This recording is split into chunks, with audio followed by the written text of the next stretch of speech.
नमस्कार, एक बार फिर से आप सभी का स्वागत है। रुक करते हैं खबरों की ओर।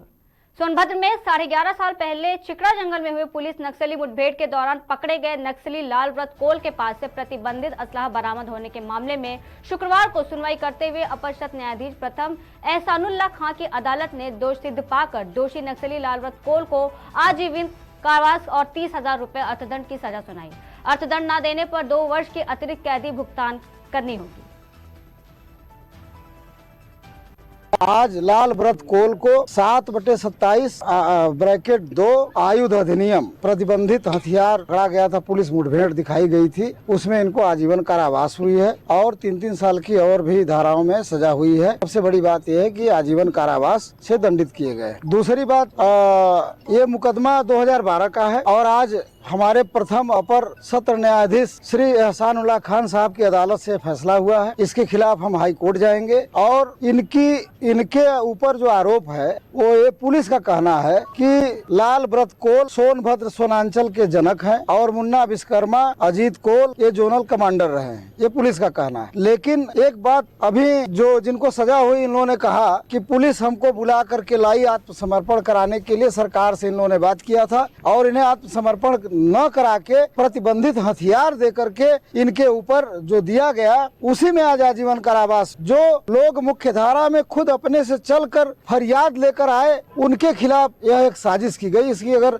सच्चे मायने में उच्च स्तरीय जांच अगर हो तो हो जाएंगे। तत्कालीन पुलिस अधीक्षक के अगुवाई में ही ये मुठभेड़ दिखाई गई है। सुभाष चंद्र दुबे जी, मैं इस सजा के विरुद्ध मैं माननीय उच्च न्यायालय में जाऊंगा और अपील में हम लोग जाएंगे। और मुन्ना विश्वकर्मा अजीत कोल को आज अदालत ने, एहसानुल्लाह खान साहब की अदालत ने आज दोष सिद्ध कर दिया है और सजा के बिंदु पर 6 फरवरी को उसमें बहस होनी है और लाल व्रत को सजा सुनाई गई है आजीवन का। लाल व्रत पर अंतर प्रांतीय 85 लगभग 85 मुकदमे हैं। अब उसी में कम ज्यादा हैं, सब पे हैं, अब गिनती। दादा, आपका नाम क्या?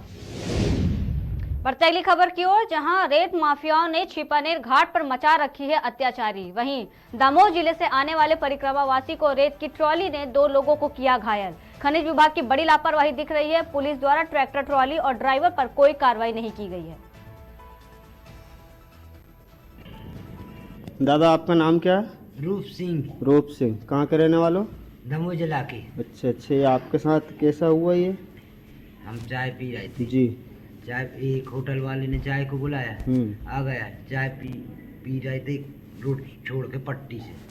अब ट्रैक्टर जा रहा था, ट्रैक्टर हम लोगों ने नहीं जाना है कि कैसा गल गया, टार पट गया कि टार घल गया। मेरी तो कोई शर्त भी नहीं रहा। तो जब गिर गए हो गए, होश हो गया। कहाँ की घटना ये? छिपानेर की बस स्टैंड की थोड़ा इस साइड। कब की घटना है ये? 2 बजे, 2 बजे का। 2 बजे। 2 बजे। अच्छा, कितने रोज हो गए आपको परिक्रमा आप चलते हुए? 2.5 महीना होगा। 11 दीपावली की 11 रहती है ना, वो फिर 11 आती है जब उठाया। अब कहाँ तक जाओगे परिक्रमा करने? अमरकंट जाएंगे, अमरकंट से सरस्वती। बीती रात थाना हाफिजपुर द्वारा बढ़ते अगली खबर की ओर, हापुड़ में जनपदीय स्वाट टीम और थाना हाफिजपुर पुलिस की चेकिंग के दौरान बदमाशों से हुई मुठभेड़। जवाबी कार्रवाई में सुपारी लेकर हत्या करने जा रहे एक घायल सहित 3 शातिर बदमाश गिरफ्तार हुए हैं। कब्जे से अवैध असलाहा में जिंदा खोखा कारतूस, चोरी की एक मोटरसाइकिल और संबंधित चोरी का माल बरामद किया गया। बीती रात थाना हाफिजपुर द्वारा अवांछनीय तत्वों की चेकिंग की जा रही थी। इतने में एक बाइक जो थाना पुलिस द्वारा रोकने का जिसको प्रयास किया गया वह नहीं रुकी। उस बाइक में 3 व्यक्ति सवार थे और आगे जाकर के जब पुलिस टीम उनका पीछा करने लगी तो बाइक सवार व्यक्ति द्वारा उनके ऊपर फायरिंग की गई। इस फायरिंग के उपरांत थाना हाफिजपुर की जो पुलिस टीम थी उन्होंने भी उसके ऊपर जवाबी फायरिंग करी, जिसके बाद 3 व्यक्तियों को मौके से गिरफ्तार किया गया, जिसमें एक बदमाश मोंटी, इसको गोली लगी पुलिस की और ये घायल हो गया। इन तीनों व्यक्तियों से जब विस्तृत पूछताछ की गई तो उन्होंने बताया कि ये जनपद गाजियाबाद की तरफ जा रहे थे, जहां पर इनको एक अपने अन्य साथी के साथ मिलकर के, जिसका नाम सल्लू यादव और सुरेंद्र पुत्र गुल्लू है, जो पूटी हसनपुर थाना वेब सिटी जनपद गाजियाबाद के रहने वाले हैं, इनको मिलकर के घटना कारित करनी थी। घटना जब इनसे पूछी गई तो इन्होंने ये पूछताछ में बताया है कि जनपद गाजियाबाद के रहने वाले पूटी हसनपुर ग्राम थाना वेव सिटी के रहने वाले राजेंद्र द्वारा एक कॉन्ट्रैक्ट किलिंग करवाई जानी थी उसी गांव के निवासी अजय यादव की, जो ग्राम पूटी हसनपुर थाना वेव सिटी गाजियाबाद के ही रहने वाले हैं।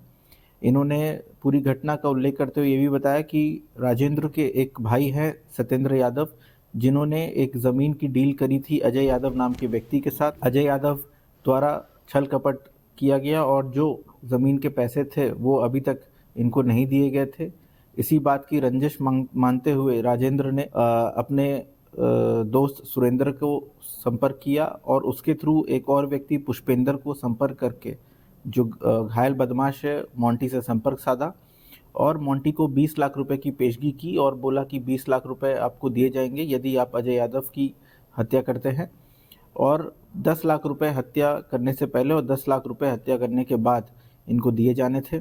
इसमें ऑलरेडी अजय यादव और राजेंद्र के बीच जो रंजिश है उसमें थाना वेव सिटी में ऑलरेडी एक अभियोग पंजीकृत भी है और जो ये सभी बदमाश हैं ये मिल करके पैसे के लालच में अजय यादव की कॉन्ट्रैक्ट किलिंग करना चाह रहे थे।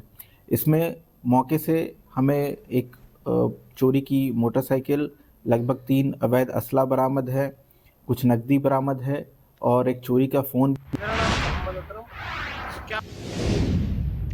हापुड़ के गढ़मुक्तेश्वर से मनमानी करते हैं डग्गामार बस के चालक परिचालक, जहां बसों को ढाबे पर रोका जाता है और सवारियों के साथ मारपीट करते हैं। पुलिस ने दबंग ढाबा संचालक और गुर्गों पर नहीं की कोई कार्रवाई, सीओ के दरबार में कार्रवाई की लगाई गुहार।